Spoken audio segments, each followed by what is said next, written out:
आप लोग भी इस तरीके से काफ़ी सारे बच्चे स्ट्रेस्ड रहते हैं कि मैम 11th एंड 12th की बायोलॉजी कैसे पढ़े, समझ नहीं आ रहा। 10th तक तो मैम बायो ऐसी थी, हम लोगों के फुल आते थे, यही सोच के तो हम लोगों ने बायो ली थी। लेकिन अब बायो की एक एक बुक, इतनी ऐसी ऐसी टर्म्स हम लोग कैसे याद करें, पता नहीं, समझ तो आ जाता है लेकिन पता नहीं याद नहीं रहता। तो बेटा उसके लिए आप लोगों को थोड़ी सी मेहनत करनी पड़ेगी, थोड़ी सी मेहनत करनी पड़ेगी यार, लेकिन सब कुछ हो जाएगा।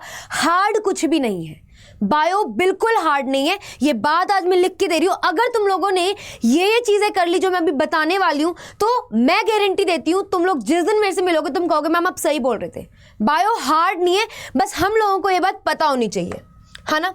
तो बेटा मैं ये बातें लिख के लाई हूँ, मैंने बच्चों से बात की थी, तब मेरे को पता चला कि क्या प्रॉब्लम्स उन लोगों को फेस होती है और क्या चीज़ें उन लोगों को नहीं पता है। तो देखो क्लास 10th तक ना कुछ ही पेजेस थे यार तुम लोगों के, कुछ ही चैप्टर्स थे, उसमें से भी कितना कुछ कटा हुआ था, तो तुम लोग उसे पढ़ लेते थे, है ना, उतने कोई मेमोराइज कर लिया, शॉर्ट सिलेबस था तो वो हो गया। अब तुम सेम सोचते हो जैसे 10th में करे वैसे 11th में करे तो चल जाएगा, बट वो नहीं चलेगा ना बेटा। तो आप लोगों को क्या करना है, आपको जिससे बायो समझ आती है आपको बायो उससे अच्छे से पढ़नी है, लेकिन फुल फोकस होकर पढ़नी है। ध्यान इसमें नहीं होना चाहिए कि मम्मी ने क्यों कहा, क्या कहा, पापा ऐसा क्यों कह रहे थे, नहीं, किसने क्या कहा सब भूल जाओ उस समय।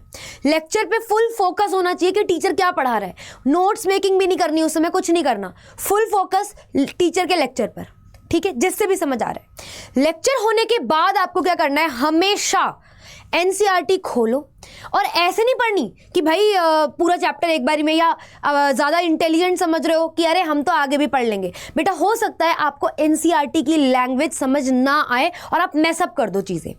तो आप लोगों को क्या करना है, मैम ने आपकी जितना पढ़ाया है, जितना भी आपके टीचर ने आपको उस दिन पढ़ाया है, एक टीचर उतना ही पढ़ाता है जितना उसे पता होता है कि उसका बच्चा कर सकता है या समझ सकता है।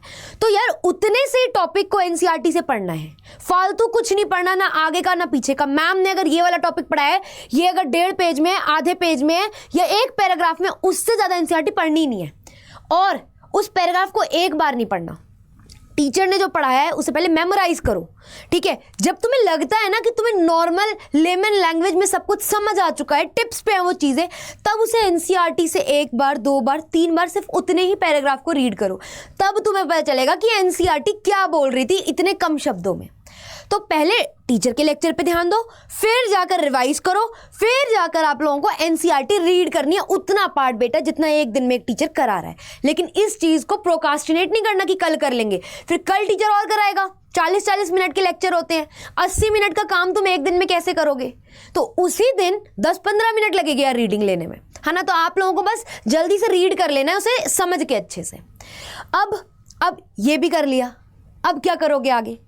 तुमने ये सुना है कुछ बच्चे ना बोल बोल के पढ़ते हैं, सबका तरीका अलग होता है यार, देखो सबको अलग अलग तरीकों से समझ आता है। मेरे को कैसे समझ आता था, मेरे को 2 तरीकों से आता था, ठीक है। जैसे एक तो होता है ना कि मेरे को मैम जैसे पढ़ाती थी मैं उस चीज़ को सेम तरीके से विजुलाइज करती थी।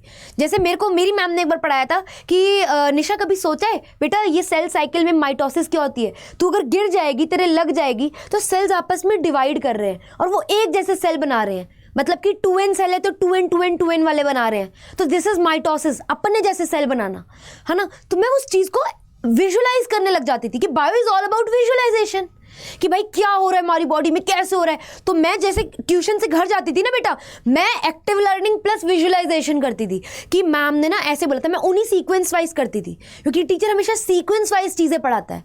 तो अच्छा अगर मैं गिर गई तो ये होगा, अच्छा तो माइटोसिस ऐसे होता है, तो वो एक्टिव लर्निंग प्लस मैं विजुलाइज कर रही हूँ साइंस के कॉन्सेप्ट को इंस्टेड ऑफ रटाफिकेशन। तो तुम भी ऐसे करके देखना, ये चीज़ बहुत बहुत बहुत बेनिफिशियल होती है। और ट्राई करना एक रूम में अलग से बैठो, और अगर नहीं बैठ पा रहे बेटा, घर का माहौल ऐसा नहीं है, तो क्या करना है, ईयरबड्स लगा लो कानों में, है ना, लीड लगा लो, जब सब सो रहे हो तब पढ़ लो, पढ़ने का कोई टाइम नहीं होता है, ठीक है। लेकिन ये करके देखना, डेफिनेटली तुम लोगों को बहुत हेल्प करेगा। और एक चीज़ जो एक टॉपर का राज होता है, जो तुम्हें कोई नहीं बताएगा, नोट्स मेकिंग के अलावा जो तुम नोट करोगे ना, जिससे तुम्हें बहुत ज़्यादा इंप्रूवमेंट देखने को मिलेगा, वो होता है बेटा टीचिंग। जो कॉन्सेप्ट तुम्हें बहुत अच्छे से आते हैं ना, वो कभी तुम अपने फ्रेंड्स को, बैचमेट्स को, जिनको ज़रूरत है, जिनको आता है उनको नहीं, वो नहीं है तुम्हारी बातों में इंटरेस्टेड, जिनको नहीं आता, जिनको हेल्प चाहिए, उनको ज़रा कभी फ्री पीरियड में ना कभी बोलना, आ जा तेरे को ये कॉन्सेप्ट समझाऊँ, और तुम्हें पूरा आता हो वो अच्छे से, तो तुम्हें ज़्यादा चीज़ें रिटेन रहेंगी, ज़्यादा मेमोराइज रहेंगी चीज़ें।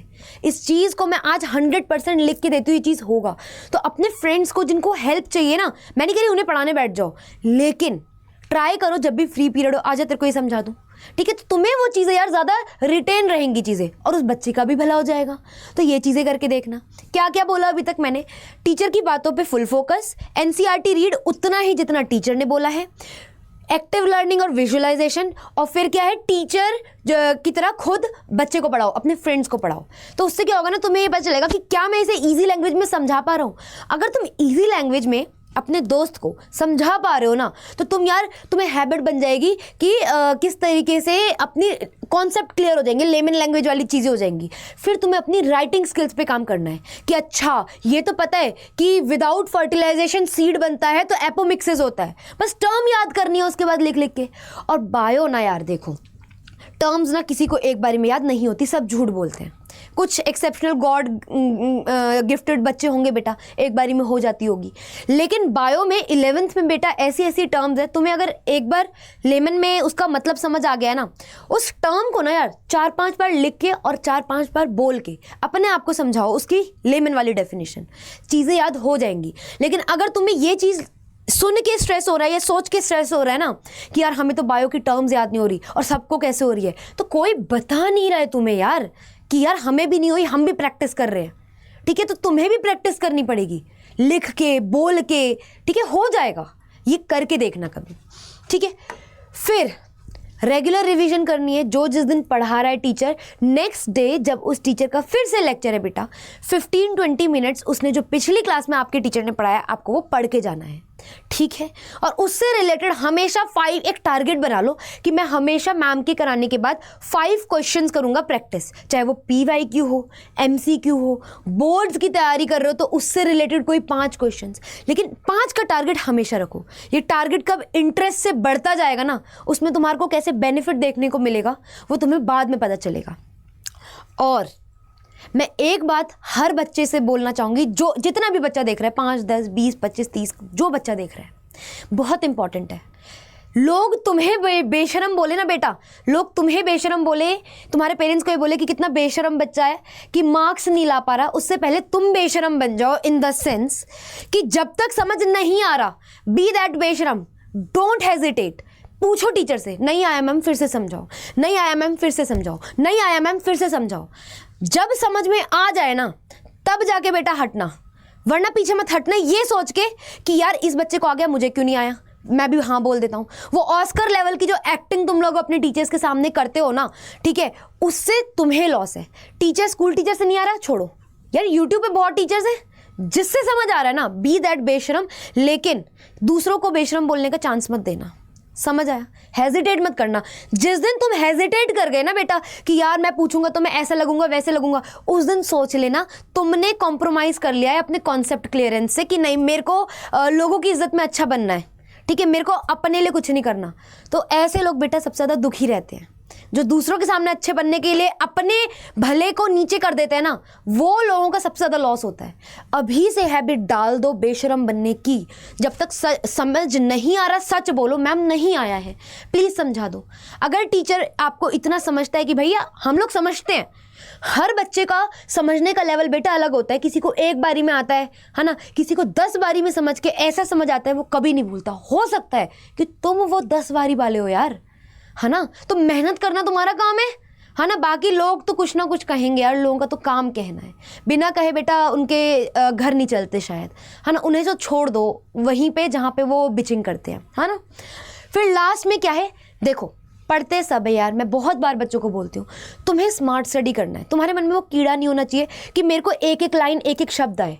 वो चीज़ें 10th तक सही है, मैं ये नहीं कह रही 11th 12th में नहीं होना चाहिए, ये चीज़ होनी चाहिए, लेकिन तुम्हें स्मार्ट स्टडी करनी है। पहले तुम्हें वो चीज़ें आनी चाहिए जो इंपॉर्टेंट है एक्चुअल में, ठीक है, जो मेन कॉन्सेप्ट है।